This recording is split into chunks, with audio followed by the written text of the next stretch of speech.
Hi, this is Peter Gallagher with LousyWriter.com.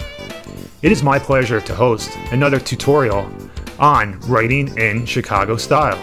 To see examples and for additional writing advice in relation to this tutorial, please visit our website, LousyWriter.com, and download our free ebook entitled Writing Styles for College Students.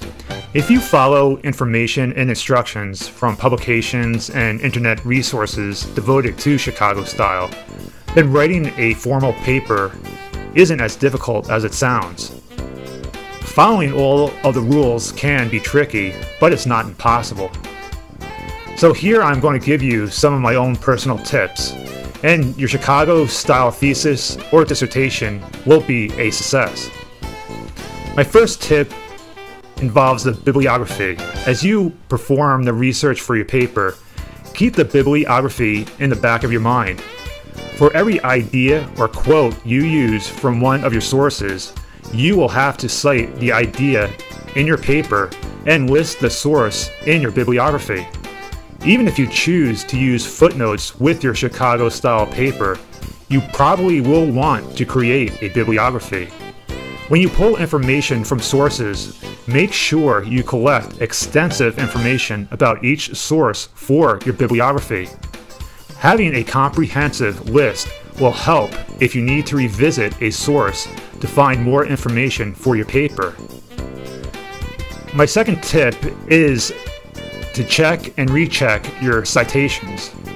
Be sure you have properly listed all of the citations in your paper, whether you choose to use in-text citations, footnotes, or endnotes. Although formatting every citation correctly can be difficult, it helps your instructor when he or she reads your paper.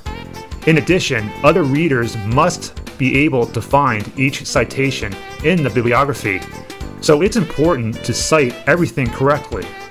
Make sure you spell all authors' names correctly too. Citing sources properly will ensure you don't inadvertently commit plagiarism. If you are unsure whether to use an in-text citation for a source, you probably should use it. It's better to be safe than sorry when citing sources. My third tip involves external sources.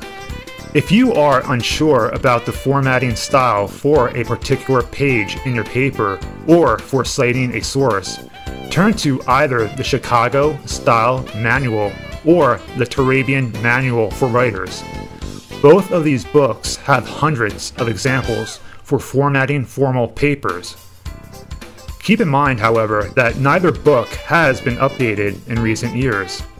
The latest version of the Chicago Style Manual, the 15th edition, was published in 2003.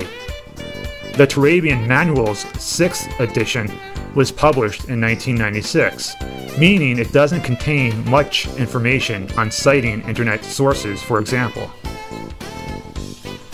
Tip number 4. Follow your instructor's instructions. You may have an instructor who gives you directions for composing the thesis or dissertation that may differ slightly from those in Chicago style. Follow your instructor's guidelines in those instances. Chicago style contains many optional pages and areas where the writer has some latitude to make changes. If you are unsure how you should handle a particular aspect of your paper's formatting, always check with your instructor. Tip number 5, grammar guidelines. Papers that follow proper grammar are more likely to receive favorable marks from an instructor. For example, always write in active voice rather than passive voice. The Chicago Style Manual contains quite a few grammar-related resources. Tip number 6, proofread a few times. Proofreading should not be done as a last-minute item. You should proofread a few times before you finish your paper. In fact, it's best to set the paper aside for a couple of days between proofreading sessions. If you can take a break from the paper for a couple of days, you'll be surprised how much better your proofreading sessions go with a fresh look at the paper. Depending on the importance of the paper, you may want to hire someone to do some additional proofreading for you. Keep in mind that word processing software spell checkers are very handy, but they do not catch every error. Tip number 7. Take your time. As with most tasks, those who take their time usually achieve a better result than those who rush through the project. Hurrying unnecessarily with your Chicago-style paper will lead to mistakes, so take your time to ensure correct formatting. If you are forced to hurry because of an impending deadline, your writing will suffer and you'll make mistakes in formatting. So start early on your paper, set goals for finishing different aspects of it, such as completing the research or completing the first draft, and you'll have a much better finished product.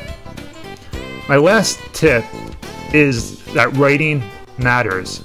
Following the Chicago-style rules closely are an important part of creating a successful paper. However, such rules should not overwhelm your work. Instead, focus on the content of your paper and focus on the writing. If the content of your paper is lacking, it won't matter to your instructor how closely your paper follows Chicago style.